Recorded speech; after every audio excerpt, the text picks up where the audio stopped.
Hello అండి. Very good morning. So, JEE main, JEE advanced exam కూడా complete అయిపోయింది. జేఈఈ అడ్వాన్స్‌డ్‌కి సంబంధించి రిజల్ట్ మనకి జూన్ 1న రిలీజ్ అయ్యే షెడ్యూల్ ప్రకారంగా రిలీజ్ అవ్వబోతుంది. సో, దానికి సంబంధించి కౌన్సెలింగ్ ఎప్పుడుంటుంది అనంటే, మనకి JoSAA counselling maybe June 2 or 3 నుంచి స్టార్ట్ అయ్యే అవకాశం అయితే కనిపిస్తుంది. ప్రస్తుతానికైతే ఇంకా వెబ్‌సైట్‌లో ఎటువంటి ఇన్ఫర్మేషన్ అయితే అప్డేట్ చేయలేదు. సో, ఈ సందర్భంగా మనకి ఈనాడు న్యూస్ పేపర్‌కి ఐఐఈఎస్‌టి డైరెక్టర్, సీసాబ్ చైర్మన్ వీఎంఎస్ఆర్ మూర్తి గారు ఒక చిన్న ఇంటర్వ్యూ ఇవ్వడం జరిగిందనమాట. సో, ఆ ఇంటర్వ్యూలో ఆయన చాలా కొత్త విషయాలు తెలియచేయడం జరిగింది. సో, ఏంటంటే ఈసారి 2 విడతలుగా సీసాబ్‌లో ప్రత్యేక స్పెషల్ కౌన్సెలింగ్ ఉండబోతుందని చెప్తున్నారు. తద్వారా ఎన్ఐటీలు, ట్రిపుల్ ఐటీలు, జీఎఫ్టీఐల్లో ప్రవేశాలుంటాయి. సో, ఈ సీసాబ్ కౌన్సెలింగ్ అంటే ఏంటి? మీకు ఐడియా ఉండే ఉంటుంది. లేకపోతే మళ్ళీ ఒకసారి చెప్తాను.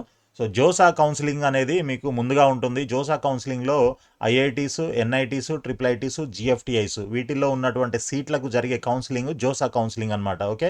జాయింట్ సీట్ అలొకేషన్ అథారిటీ ద్వారా ఈ సీట్స్ అన్ని కూడా ఫిల్ చేయడం జరుగుతుంది. అంటే జేఈఈ మెయిన్ క్వాలిఫై అయిన వాళ్ళు, జేఈఈ అడ్వాన్స్డ్ క్వాలిఫై అయిన వాళ్ళు ఇద్దరు కూడా దీంట్లోనే పార్టిసిపేట్ చేసి మీరు ఒకేసారి ఆప్షన్స్ పెట్టుకోవడం చేయాలి. ఓకే.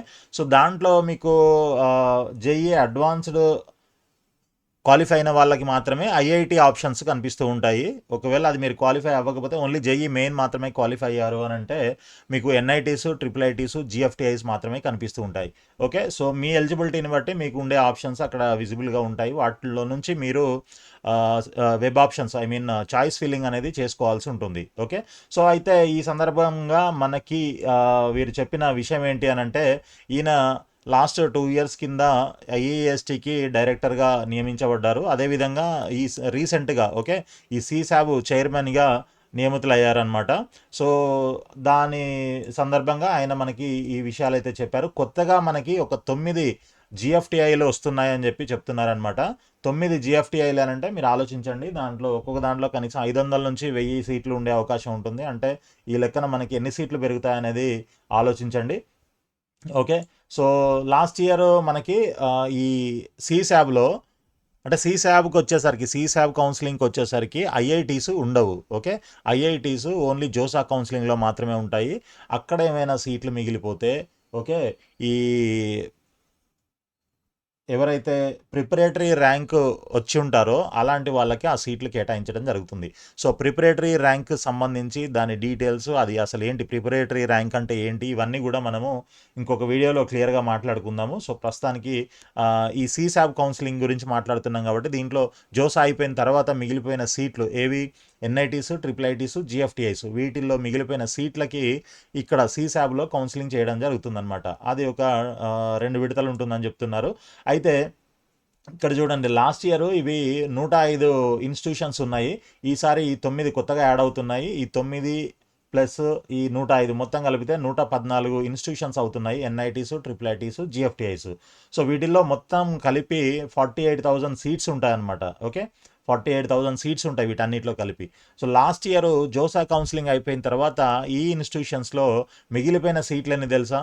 సీసాబ్ కౌన్సిలింగ్ కోసం 14,000 సీట్లు మిగిలిపోయాయంట. ఈ 14,000 సీట్లకి ఈ సీసాబ్ కౌన్సిలింగ్ ద్వారా ఫిల్ చేయడం జరిగింది. ఓకే. సో, ఎవరైనా ఈ జోసా కౌన్సిలింగ్లో మనకి సీట్ రాలేదు అని ఫీల్ అయ్యి కొంతమంది మళ్ళీ వేరే చూసుకొని వెళ్ళిపోతుంటారు. అలా కాకుండా ఇన్ కేసు మీకు ఖచ్చితంగా ఇలాంటి ఇన్స్టిట్యూషన్స్లో చదవాలని ఉంటే మీరు మళ్ళీ ఒకసారి సీసాబ్ కౌన్సిలింగ్లో కూడా ట్రై చేసి మీ లక్ ఎలా ఉంది అనేది చెక్ చేసుకోవచ్చు.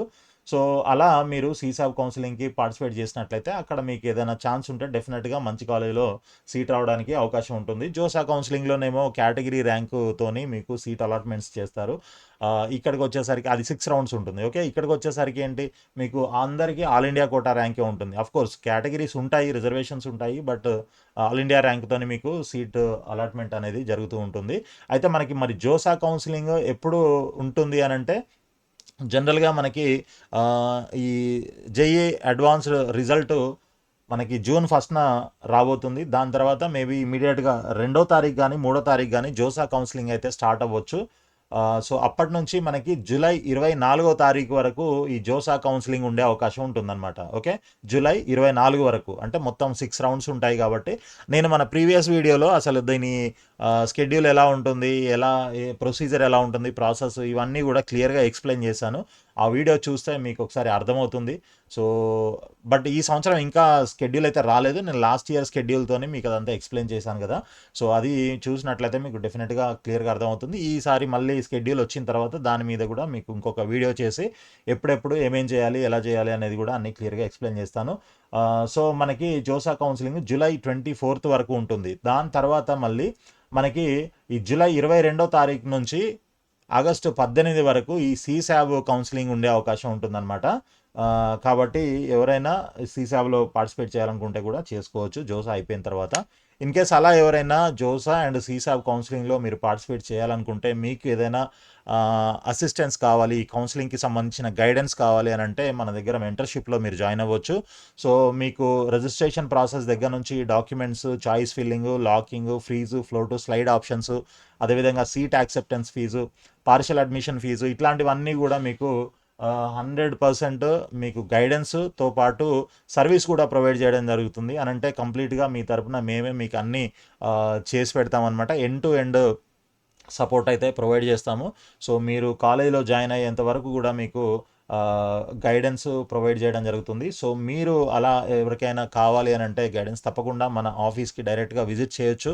సో, మన ఆఫీస్ అడ్రస్ వచ్చేసి mentor matrix educational services, flat number 302, third floor, Kubera towers, Narayanguda, Hyderabad. Mobile number 9849965500. In case ఎవరైనా పర్సనల్‌గా రాలేకపోతే మీకు ఆన్‌లైన్‌లో కూడా సర్వీస్ ప్రొవైడ్ చేయడం జరుగుతుంది. అంటే మీరు ఎక్కడైనా డిస్ట్రిక్ట్స్‌లో ఉన్నట్లయితే హైదరాబాద్‌కి రాలేమనంటే మీకు కావాలనంటే ఫోన్‌లో మీకు ఆన్‌లైన్‌లో కూడా సర్వీస్ అయితే ప్రొవైడ్ చేయడం జరుగుతుంది. సో, ఈ ఆప్షన్‌ని మీరందరూ యూజ్ చేసుకోవచ్చు.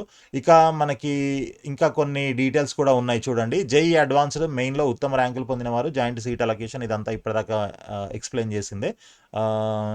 సో, కొన్ని హెల్ప్‌లైన్ సెంటర్స్ కూడా ఉంటాయి. ఇన్ కేస్ కావాలనంటే అక్కడ కూడా వెళ్ళొచ్చు. అండ్ ఇక్కడ వీరు చెప్పేదేంటంటే సీసాబ్ కౌన్సెలింగ్ తెలుగు విద్యార్థులకు మంచి అవకాశంగా తీసుకోవాలి. ఎందుకనంటే దేశవ్యాప్తంగా అందరూ పోటీ పడేందుకు స్పెషల్ రౌండ్‌లు నిర్వహిస్తాము. గతేడాది వరకు విదేశీయులు, ప్రవాస భారతీయులు కూడా చేరేందుకు direct admission of students abroad దాసాను ప్రత్యేక కౌన్సెలింగ్ నిర్వహించేవారు. ఈసారి స్పెషల్ కౌన్సెలింగ్, దాసా కౌన్సెలింగ్‌ను ఒకే గొడుగు కిందకి తెచ్చి ఒకేసారి నిర్వహించబోతున్నాము. జేఈఈ మెయిన్‌లో తెలుగు రాష్ట్రాల విద్యార్థులు పెద్ద సంఖ్యలో అర్హత సాధిస్తున్నందున వారు సీసాబ్ స్పెషల్ కౌన్సెలింగ్‌లో పోటీపడి అధిక సీట్లు పొందొచ్చు. కంప్యూటర్ సైన్సే కాకుండా ఇతర కోర్ బ్రాంచీల్లో చేరేందుకు ఆసక్తి చూపాలి. అందుకు పలు జాతీయ విద్యా సంస్థలను ఎంచుకోవాలి.